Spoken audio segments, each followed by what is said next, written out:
In the 1540s, a Catholic priest named Juan Padilla came into the plains of what are now Kansas plains, had a burden for the Plains Indians. He preached the gospel as he understood it to them. And at the end of 2 years, one of the tribes rose up and killed him for his preaching. I have been convinced for years that where the martyr's blood is spilled, God is going to do something special. God has big plans for Kansas. It's pretty obvious that people have been planting Assemblies of God churches in Kansas for about 100 years. We have 143 churches as of today. Why do we need more? We need church planters to come to Kansas. We need churches to plant churches because statistically speaking, over half the population of Kansas, almost 1.5 million people in Kansas, are totally unclaimed.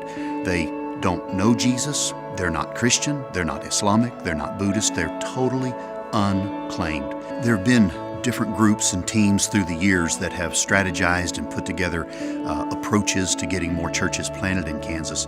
And I'm really excited having people that are currently planting churches coming together, collaborating together, and sharing this journey. It's sort of a little bit like when Paul and Barnabas on their second missionary journey, they decided to go visit the churches they had been to previously.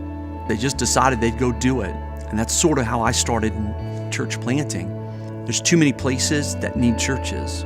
As we have learned, as we've been called to Kansas, the need is great there. We know that what that means is there are people that haven't experienced what we've experienced and perhaps what you've experienced. We believe church planting is also God's heart.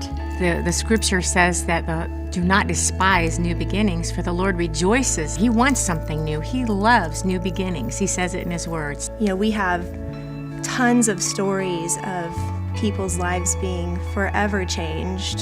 We have one story of Justin and Christy. They came to us on day one of our church plant and gave their hearts to the Lord, and since then they've been baptized, both of them, and this next Sunday they're actually going to get married in our church service. Jesus said in Matthew 9 that the harvest was ready, it was plentiful, and I believe right now that Kansas is ripe for a spiritual harvest.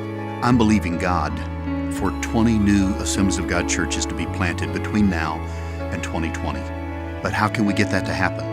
How can we see 20 new churches planted? It won't be just by people parachuting in and believing God and working alone and planting churches, although that's going to be a part of it. We need local churches to plant churches out of themselves. So what can you do at the local church? What can you do individually as a member of your local church? You can invite Fran to come to church with you and experience the presence of Jesus. Who's Fran? Your friends, your relatives, your associates, and your neighbors. Who knows, if you ask, they might surprise you and they might come. If we turn our faces outward and see the great opportunity in Kansas, there's no telling what Jesus might do through you. Juan Padilla walked onto the plains of Kansas because he knew there were lost people that desperately needed Jesus. Now it's our turn. Let's finish the job.